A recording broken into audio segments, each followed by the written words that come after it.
जय जय रघुवीर समर्थ. जय जय शनिदेव समर्थ. आता श्लोक आहे 90वा. नये रामवाणी तया थोर हाणी, जनी व्यर्थ प्राणी तया नाम काणी. हरी नाम हे वेदशास्त्री पुराणी, बहु आगळे बोधली व्यासवाणी. त्याचं हिंदी संस्करण आहे. दुख पावे जब राम न मुख में, दुख पावे जब राम न मुख में, उसका जीवन व्यर्थ है जग में. सर्वशास्त्र कहे राम महानी, यही कहे ऋषि व्यास की वाणी. नये रामवाणी तया थोर हाणी, ज्याच्या मुखातून रामनाम वदत नाही, येत नाही, त्या मुखाचा काही उपयोग नाही. आपण बघतो काय काय समाजात नोकरी करणारे, पैसे मिळवणारे खूप माणसं असतात आणि त्यांच्याबद्दल लोक होताना कसं म्हणतात, कोणी सांगायला लागतं की अहो तो एवढा मोठा अधिकारी आहे, एवढे पैसे मिळवतो, असं आहे तसं आहे. ते सगळं ठीक आहे, पण सगळे पैसे घालवतो, घराला काही उपयोग आहे का त्याचा? सगळे पैसे घालवतो, बाहेर उडवतो आणि घराला काही उपयोग नाही. बिचारी घरची माणसं तशीच राबत असतात. बायकोला दुसऱ्यांच्या घरी जाऊन धुळीवांडी करावी लागतात. त्याच्या कर्तृत्वाचा उपयोग केव्हा आहे? त्यांनी मिळवल्याचं कौतुक केव्हा आहे? की जेव्हा ते सत्कारणी लागेल. कर्तृत्व लाग आहे पण ते सत्कारणी लागत नाही, उपयोग काय? सत्कारणी लागायचा उपयोग नाही. तसा माणसाचा जन्म मिळाला आहे, पुण्य पूर्वजन्मेची मिळाला जन्म, पण तो जन्म सत्कारणी नाही लागतो, उपयोग काय? आयुष्य फुकट घालवलं. श्रीमंत बापाचा पोरगा असतो ना, तो काय करतो? जर शहाणा असेल तर बापाने जे केलं मिळवलं त्याच्यापेक्षा ते वाढवण्याचा प्रयत्न करतो, आणि मूर्ख असेल तर उधळायचा उद्योग करतो. उधळायला काही दिवस पुरतात, मिळवायला वर्षानुवर्ष लागतात. उधळायला काही दिवस पुरतात, मिळवायला वर्षानुवर्ष लागतात. तसे काही माणसं असतात, त्याच्या लक्षात येत नाही की हा नरदेह मिळाला आहे, हा पूर्वपुण्याने मिळाला आहे, हे लक्षातच येत नाही. आणि त्यामुळे त्या नरदेहाची प्राप्ती झाल्याचा सदुपयोग करायच्या ऐवजी दुरुपयोग करून तो नरदेह ते गमावतातच, पण पुन्हा पुढच्या अनंत जन्माच्या दुःखाची मात्र सोय करून ठेवतात, तयारी करून ठेवतात. आणि त्यामुळे एखादं अकाउंट असतं, त्या अकाउंटवरती लोकांना चेक फाडायची सवय असते. काय काय माणसांना सवय असते, कोणी आला की दिला चेक फाडून, अरे बाबा मान्य आहे पण किती फाडतो चेक ते तरी पहा. पैसे असेपर्यंत चेक सँक्शन होतात, नंतर बाउन्स व्हायला सुरुवात होते, मग सगळीकडे ओरडायला सुरू होतो, काय बँकेत पैसे नसतात तर का असेच चेक देतात. तसं परिस्थिती अशी आहे, जोपर्यंत पुण्याई आहे, जोपर्यंत पुण्याई आहे, स्वतःची पुण्याईता आहे पण निदान आई वडिलांची पुण्याई आहे, पूर्वजांची पुण्याई आहे, तोपर्यंत सगळे तुमचे चेक पास होतात पुण्याईचे. आपण अपेक्षा कराव्या, आपण काही गोष्टी कराव्या आणि त्या व्हाव्यात. पण जशी ती पुण्याई संपायला लागते तसं लक्षात येतं की सगळं उलटं व्हायला लागलं. एक रोज मला एक दिवशी म्हणाले, अहो म्हणाले मला कोणीतरी म्हणे सांगितलं, ते व्रत मला सांगायचं म्हणजे त्यांना कोणीतरी सांगितलं की त्यांनी देवाचं केलं नाही, त्यांच्या कुलपुरुषाचं कुलदेवतेचं केलं नाही, आणि म्हणून म्हणे त्यांच्यावरती संकट आली, आणि म्हणून म्हणे त्यांना दुःख प्राप्त झालं. हे बरोबर आहे का? मी त्यांना म्हणतो की त्यांना काय गरज पडली तुमचं तुम्हाला दुःख देण्याची? परमेश्वराला तुमचं वाईट करण्याची काय गरज आहे? काय आवश्यकता नाही. पण कसं असतं की आपली उपासना, आपली असणारी मानसिक धारणा, आपला वैचारिक दृष्टिकोन, या सगळ्या ज्या गोष्टी आहेत ना, किंवा आपली जीवन धारणा, या सगळ्या ज्या गोष्टी आहेत ना, या सगळ्या गोष्टी कशा आहेत की पावसात माणूस जाणार असला की माणूस छत्री घेतो बरोबर, पावसात जाणार असा माणूस की छत्री घेतो बरोबर, रेनकोट घेतो बरोबर. कशा करता? भिजू नये म्हणून, आजारी पडू नये म्हणून. एखादा म्हणाला मी छत्री घेणारच नाही आणि तो ओरडायला लागला, गाव भिजतो, तर ती चूक त्या न घेणाऱ्याची आहे, छत्रीची नाही. छत्री उघडली येत नाही तर छत्री काय करणार?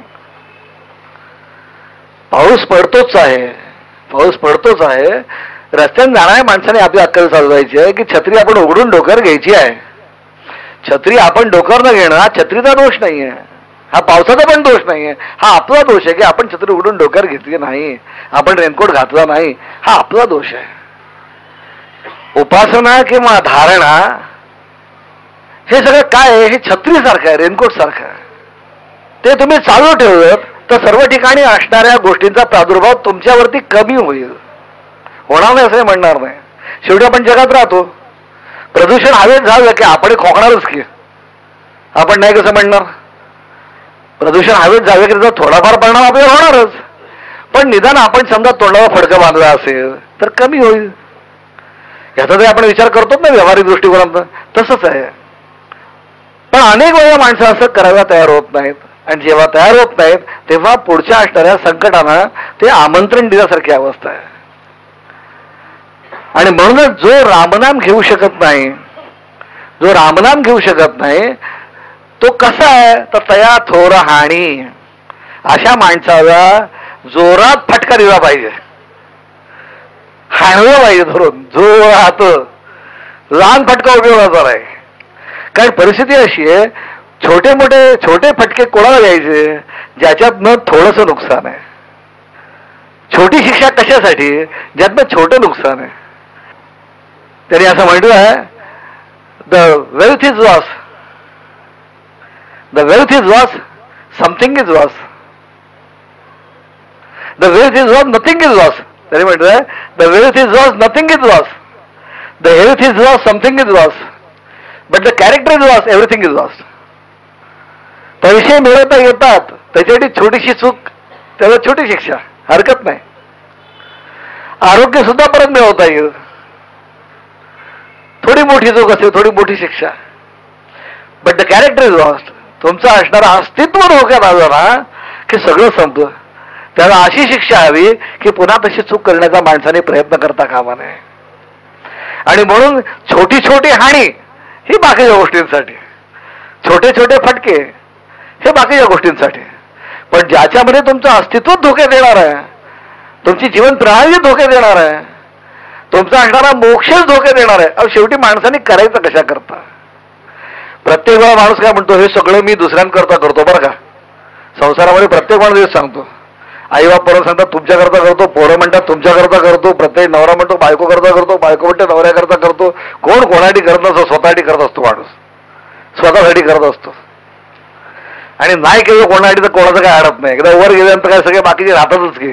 तो गेला म्हणून काही लोक काय उपाशी राहत नाही, कामधंदा करायचं सोडत नाहीत, सगळं करतात. उगीच प्रत्येक माणसाला असं वाटत असतं मी नसून जगाचं काय अडत नाही, कोणापासून कोणाचं काय अडत नाही. इतकी माणसं गेली, काय अडवं नाही, सगळं चाललंय, सुरळीत चाललंय अगदी, कोणाचं काय अडत नाही. पण आपण आपला विचार करतो, आपल्याला सवय आहे ना, स्वतःचं महत्व आपण आपल्या डोक्यात ठेवतो की मी आहे म्हणून सगळं चाललंय, मी आहे म्हणून काय चाललंय, मी आहे म्हणून काय चाललं नाही, सगळं त्याची इच्छा म्हणून चाललंय आणि त्याच्या इच्छेनेच चालणार आहे. पण शेवटी म्हणून म्हणतात ना की संसार म्हटलं की अहंकार हा पहिला मुद्दा आहे. अहंकार नसेल तर संसारच होत नाही, अहंकार नसेल तर संसारच होत नाही. प्रत्येकाला असं वाटतं की काय आपल्या ड्युटीज आणि राईट्स. प्रत्येक वेळा नवऱ्याचं म्हणणं असं असतं की बायकोने असं, बायकोचं म्हणणं असं असतं नवऱ्याने असं वागलं पाहिजे, माझे अधिकार काय, माझी कर्तव्य काय, मग तिने असं करायला नको का, मग त्यांनी असं वागायला नको का, त्यांचं नवरा म्हणून काही कर्तव्य आहे की नाही. या कर्तव्य, अधिकार आणि कर्तव्य याच्यावर मारामाऱ्या करता करता आयुष्य निघून जातं. प्रेम निर्माणच होत नाही, प्रेम निर्माणच होत नाही. कर्तव्य आणि अधिकार हे पाळता पाळता आयुष्य निघून जातं. प्रेम केव्हा निर्माण होतं की जेव्हा द्यायची धडपड असते, जेव्हा द्यायची धडपड असते की नाही मी हे तुमच्यासाठी करणार आहे, मी तुमच्यासाठी करणार आहे, असं जेव्हा असतं तेव्हा प्रेम निर्माण होतं. घ्यायची धडपड जेव्हा असते तेव्हा प्रेम नाही निर्माण होत, मारामारी निर्माण होतात. दुसरं काय होणार? जिथं रामनाम आहे ना तिथं प्रेम निर्माण होतं, आणि जिथं रामनाम नाही तिथं प्रेम निर्माण नाही होऊ शकत. कारण मुळात रामनाम हेच प्रेमाचं द्योतक आहे. रामरायाचं चरित्र आपण वाचतो ना, त्या चरित्रात काय हो, रामरायाचं चरित्र आपण वाचतो त्यात काय, महाभारतात काय आणि रामायणात काय, किती मोठा फरक आहे बघा. रामायणामध्ये एकमेकाला देण्याची धडपड आहे, एकमेकाला देण्याची धडपड आहे. दशरथाने मागितलं रामाने दिलं, कैकेयी मागितलं दशरथाने दिलं, कैकेयीने मागितलं दशरथाने दिलं, दशरथाने मागितलं रामाने दिलं. आणि भरत सांगतोय देऊ नको तरी दिलं. भरत सांगायला गेलो अहो तुम्ही दिलत ना, ठीक आहे भरत रामायणाला काय म्हणतात की अहो तुम्ही मान्य केलं वडिलांकडनं, हे वडिलांकडे तुम्ही मान्य केलं, पित्याकडे तुम्ही मान्य केलं. काय मान्य केलं? की बाबा भरताला राज्य मिळावं आणि तुम्ही वनवासात जावं, हे मान्य केलं तुम्ही. आता मालक मी ना का तुम्ही? रामराय म्हणाले तुम्ही. मग मी जर मालक आहे तर माझ्या मालकीची गोष्ट कोणाला द्यायची मी ठरवू शकत नाही का? मग ठरवू शकतो ना. मग मी तुम्हाला देतोय ना, म्हणे मी तुम्हाला देतोय ना, मग तुम्हाला घ्यायला काय त्रास आहे? रामरायांनी उत्तर दिलं ते ठीक आहे, पण वनवासात कोण जाणार मग? कारण प्रॉमिस अर्धवट नाही पुरं करायचं, पूर्ण पुरं करायचं. वचन असं नाहीये की राजा कोणी व्हावं, एवढं नाहीये. पुढे हे पण आहे की कोणी वनवासात जावं. वचन एवढंच नाहीये की राज्य भारताला मिळावं, वचन हे पण आहे की रामाने वनवासात जावं. मग ते वचन कोण पूर्ण करणार? आणि म्हणून त्यांनी सांगितलं मी नाही राज्यावर बसणार, मला सांगितलं त्याप्रमाणे वनवासात जायला पाहिजे. तर भरताने सांगितलं असं ठीक आहे, मग तुमच्या खडावर द्या. त्या खडावा मी ठेवीन सिंहासनावरती, त्या खडावा तुमच्या खडावा सिंहासनावर ठेवीन आणि सांगेन राज्य रामाचं आहे, राज्य रामाचं आहे, मी फक्त सांभाळणार आहे, केअरटेकर मी फक्त सांभाळणार आहे, मी फक्त सांभाळणार आहे, राज्य रामाचं आहे. आणि रामरायांच्या खडावर घेऊन ते गेले.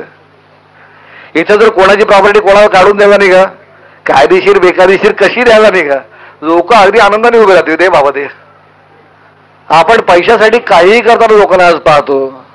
आणि त्या काळामध्ये रामरायासाठी धडपडणारे, रामरायांसाठी सर्वस्वता त्याग करणारे माणसं भेटले. कारण तो आदर्श रामरायांनी घालून दिला. स्वतः रामराय तसे होते म्हणून त्यांच्या अवतीभोवतीच्या माणसांवरही त्याचा परिणाम होता. त्याच्या अवतीभोवतीच्या माणसांवरही त्याचा परिणाम होता. रामराय जेव्हा वनवासाला गेले आणि गेल्यानंतर भरत आला आणि भरता जेव्हा कळलं की रामराय वनवासाला गेले म्हणून, तेव्हा तो म्हणाला मी आपण परत आणूया त्यांना.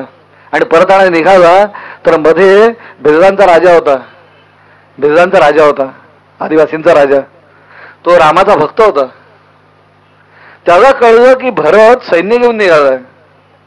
तर त्याने आपलं सैन्य गोळा केलं आणि भारताला आडवा केला. त्याची अशी कल्पना की आता राम गेले तर गेले, आता जंगलात सुखान जगू द्यायची इच्छा नाही याची. हा बहुतेक रामरायांना पकडायचा किंवा मारायला निघायला वाटतं. तर तो आडवा गेला आणि तो म्हणाला की मला ओरडल्याशिवाय तू परत पलीकडे जाऊ शकत नाही म्हणाला. लक्षात ठेव, रामाच्या केसाला पण धक्का लागणार नाही जोपर्यंत मी आहे, मी जाऊ नाही देणार तुझं. भरताच्या डोळ्यात अशी उभे राहिले. तो म्हणाला कुठे हा किरात राजा आणि कुठे माझी आई? याचा काही नात्याचा गोत्याचा कशाचा संबंध नाही हो. आणि तो माझ्या रामासाठी जीव द्यायला निघाला, तो माझ्या रामासाठी जीव द्यायला निघाला, राज्यपणाला लावायला निघाला. आणि माझ्या आईने स्वार्थ, छोट्याशा स्वार्थासाठी माझ्या रामाला वनवासात पाठवलं. त्याने त्याला समजून सांगितलं अरे बाबा मी त्याच्याकडे चाललो नाही, मी त्याला परत आणायला चाललोय, मी त्याला परत आणायला चाललोय. रामरायांचं चरित्र असं आहे, रामरायांचा जीवनविषयक दृष्टिकोन असा आहे की जो प्रेमाने भरलेला आहे.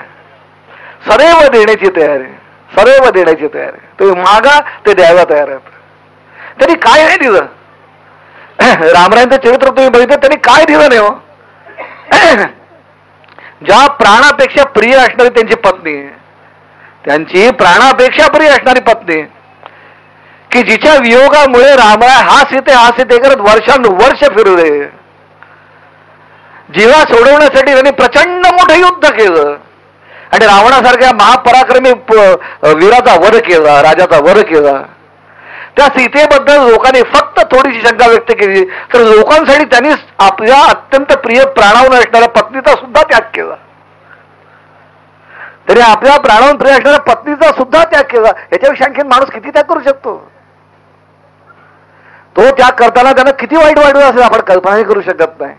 जिच्यासाठी एवढा प्रचंड मोठा उद्योग त्यांनी केला तिला सोडताना त्यांना वाईट वाटलं नसणार, किती दुःख झालं असेल आपण कल्पना पण नाही करू शकत. पण मी राजा आहे आणि राजाचं कर्तव्य म्हणून मला करणे भाग आहे, असं भाग आहे म्हणून ते जेव्हा करतात, आपल्या हृदयावरती दगड ठेवून करतात, तेव्हा ह्याच्यापेक्षा आणखीन किती मोठा त्याग माणूस करू शकतो आपल्या कर्तव्यासाठी. किती प्रेम करावं समाजावर, किती प्रेम करावं आपल्या माणसांवर. इतकं प्रेमाचं प्रतीक असणारे रामराय. तर त्यांचं नामस्मरण केलं तर प्रेमच प्रकट होणार. तिचं दुःख निर्माण होऊ शकत नाही, अप्रेम निर्माण होऊ शकत नाही, द्वेष निर्माण होऊ शकत नाही. आणि म्हणून तरी म्हटलंय नये रामवाणी तया थोराहाणी. अशा रामरायाचं नाव ज्याच्या तोंडात येत नाही, काय उपयोग आहे त्याचा? काय उपयोग आहे त्याचं? आयुष्य फुकट आहे. सगळं माणसांनी केलं, सगळं माणसांनी केलं, पण जे आवश्यक आहे ते केलं नाही तर कशाचाही उपयोग नाही. खूप कर्तृत्ववान माणूस आहे, आपण म्हणतो ना की अभ्यास भरपूर केला पण परीक्षेत बसलो नाही, मग उपयोग काय? अभ्यास भरपूर केला पण परीक्षणात बसलो नाही, उपयोग नाही त्याचा. तसं रामरायाचं नामस्मरण ही परीक्षा आहे. रामरायाचं नामस्मरण ही परीक्षा आहे. आणि ती परीक्षा कशी आहे की कुठल्याही परिस्थितीत तुम्ही त्याचं नाव घेता का, ही परीक्षा आहे. सुखाच्या काळामध्येच नाम आठवत नाही, दुःखाच्या काळात नाम आठवतं. दुःखमे सुमिरन सब करे, सुखमे करे न कोय.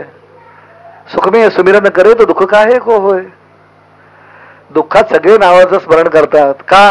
कारण आपल्याबरोबर दुःख सहन करायचं कोणतरी हवं ना. आपल्याबरोबर दुःख सहन करायचं कोणतरी हवं. मग तेव्हा रामाची आठवण होते, तेव्हा कृष्णाची आठवण होते, तेव्हा शंकराची आठवण होते, तेव्हा सगळ्या देवदेवतांची सगळ्यांची आठवण होते. कारण फटके खाणं फार वाईट असतो, दुःख सहन करणं, टोचणी फार त्रासदायक असते. मग त्यावेळेला कोणतरी साथीदार असावा असं वाटतंच माणसाला, आपल्याबरोबर कोणतरी उभं राहावं म्हणून. पण सुखाच्या काळात रामराय आपल्या बरोबर असावेत, सुखाच्या काळात आपले सद्गुरू आपल्याबरोबर असावेत, सुखाच्या काळात आपली आराध्य देवता आपल्यावर असावेत असं वाटणं अवघड असतं. आणि असं जेव्हा वाटतं तेव्हा समजायचं की आपली पुण्य शाबूत आहे. असं जेव्हा वाटतं तेव्हा समजायचं की परमेश्वराची आपल्याला कृपा आहे, की आपल्याला सुखाच्या काळात आपल्या सद्गुरूंची, आपल्या आराध्य देवतांची, आपल्या उपास्य देवतांची आपल्याला आठवण होते, आपल्या संस्काराची आपल्याला आठवण होते. आणि म्हणून त्यांनी म्हटलंय की नये रामवाणी तया थोरहाणी. कारण सुखाच्या काळातच नामस्मरणाची जास्त गरज आहे. कारण सुखाच्या काळातच माणूस चुका करतो, सुखाच्या काळात माणूस चुका करतो. सुखाच्या काळ म्हणजे आम्ही कशाला म्हणतो? जेव्हा आमच्याकडे पैसा आहे, आमच्याकडे सत्ता आहे, आमच्याकडे संपत्ती आहे, आमच्याकडे अधिकार आहे, आमच्याकडे तारुण्य आहे, आणि ती उपभोगण्याची, हे सगळ्या गोष्टी उपभोगण्याची आमच्यामध्ये क्षमता आहे, तेव्हा आम्ही सुख म्हणतो ना. आणि याच्यात काही कमी असलं आणि ते उपभोगू शकत नसलं तर तेव्हा आम्ही दुःख म्हणतो. आणि म्हणतो हे कसं मिळणार, ते कसं मिळणार, यातल्याच गोष्टी मागतो आम्ही, याच्या पलीकडे काय मागत नाही. मग हे जेव्हा सुख तुमच्या हातात असतं तेव्हा ते सुख योग्य रीतीने नैतिकतेला धरून भोगणं हे सुद्धा, त्यासाठी सुद्धा परमेश्वराची कृपा असावी लागते. नाहीतर पैसा येतो पण भोगण्याची क्रिया मात्र चुकीची असते, तारुण्य येतं भोगण्याची क्रिया मात्र चुकीची असते, सत्ता येते भोगण्याची क्रिया मात्र चुकीची असते. अपेक्षा करा, या प्रश्नच आहे. आणि म्हणून तरी म्हणतात जनी व्यर्थ प्राणी तयाना मग काणी. हा असा जो माणूस आहे ना, हा असा जो माणूस आहे, काणी म्हणजे तिराळा. आता काडी म्हणजे तिराळ कसं, तिराळाचं कसं असतं, तो सरळ जात असतो पण बघतो इकडं. आपल्याला वाटतं आपल्याकडे बघतोय बरं का, आपल्याला वाटतं आपल्याकडे बघतो, तो बघतो तिकडेच असतो. आपण समोर जाऊन म्हणतो काय कसं काय, असं करतो तो, चेहरा फिरून म्हणतो हा, तेव्हा दिसतं की हा समोर उभा आहे बरं का. तशी काही माणसं अशी असतात ना की जी प्रत्येक शास्त्राकडे, प्रत्येक गोष्टीकडे बघताना वाकड्यात नजरेने बघतात, सरळ बघतच नाही, सरळ बघतच नाही. त्याला सांगितलं रामनाम घे का म्हणून विचारणार का, बाकी नाही तुम्ही काय सांगणार रेस खेळ का विचारणार नाही. पण रामनाम खेळ म्हणतो की रामनाम घे म्हणतो की तू विचारणार का नाही. जिथं का विचारायला नको तिथं का, आणि जिथं का विचारायला हवं तिथं मात्र का विचारायचं नाही. ही मनुष्याची प्रवृत्ती आहे. तर काही माणसं म्हणून म्हणतात की जीवनविषयक दृष्टिकोन निरा चुकीचा, निराळाही चुकीचा, तिरसट. आणि म्हणून त्याने म्हटलंय जनी व्यर्थ प्राणी तया नाम काणी. अशी जी माणसं असतात ना ती व्यर्थ आहेत, त्यांचा काही उपयोग नाही.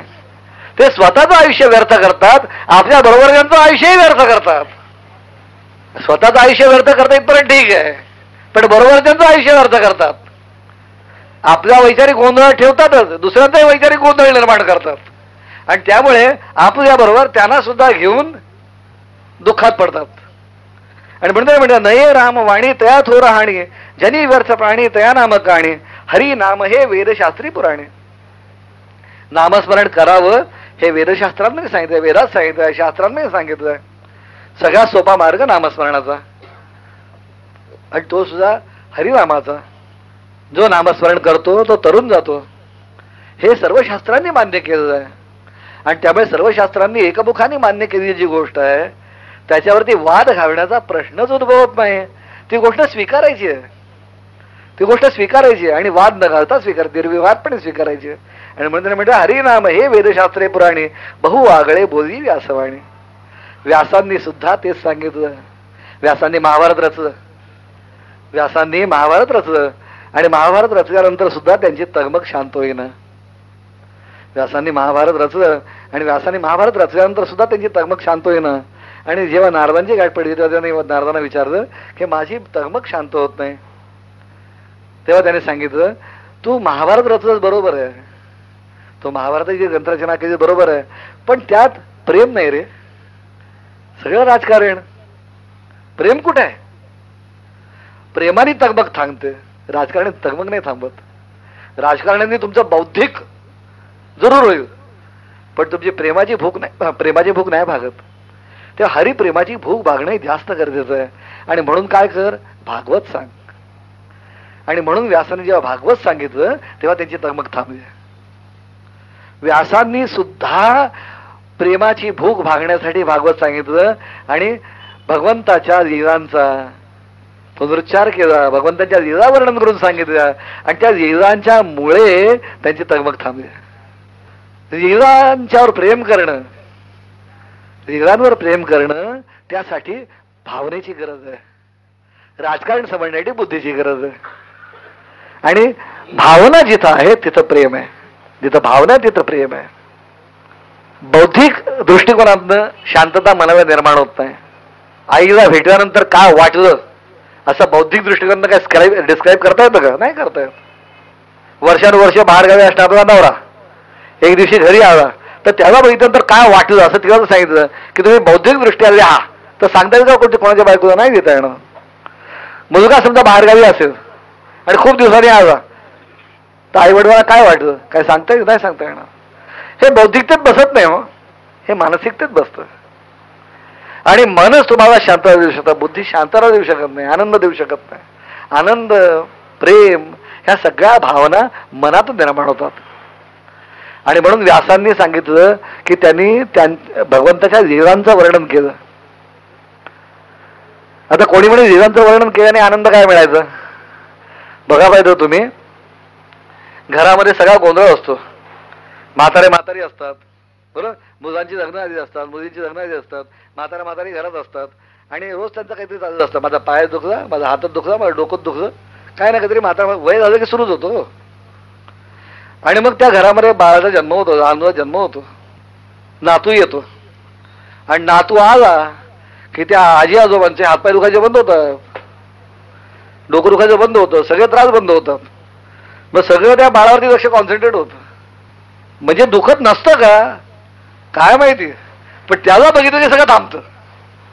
दुखत नसतं का ते काही सांगता येत नाही, पण त्याला बघितलं की सगळं थांबतं. तुमचं घराचं वातावरण बदलून जातं.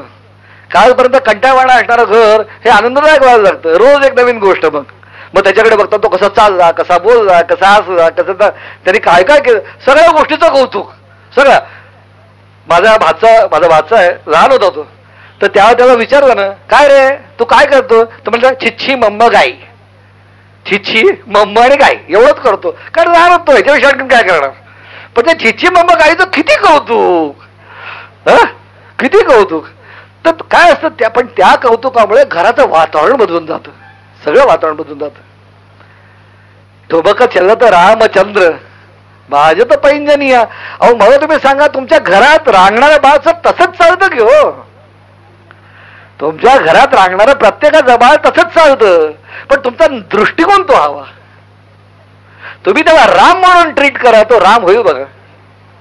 तुम्ही त्याला राम म्हणून ट्रीट करा, तुम्ही तसं वागा, तसं प्रेम करा, ते पोर रामदाशी राहणार नाही.